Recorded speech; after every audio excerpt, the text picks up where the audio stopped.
Помню с начала войны до конца. Усё чисто помню. Ідуть машины, ідуть. Тады стала машина вылазить. Познали мы, что немцы, и стала война. Автоматами пыляли у шчыт, а шчыт горыць, и люди горать. 4 семьи в одной. И батька з мацераю, и сына жанатого, и жонка, и паўгода дзіцятку. Дзіцятко ляжало под мацераю, одну только ножачку нашли. А так яны ўсе пагарэлі. А другі сын быў воддаль метров 500.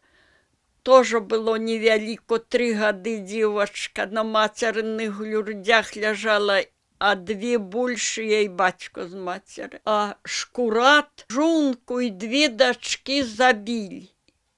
А ён там дым ішоў, липа стояла такая густая, он на липу и остался жить. Червоный был. Надто ж 2 девчата хорошие были. Шкодовали полить, дык побили и на береге положили.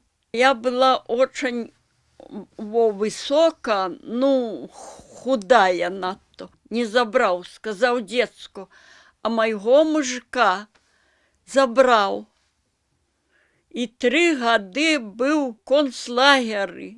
Что ему там не робили? Выкопали яму и поставили у рад этих белорусов.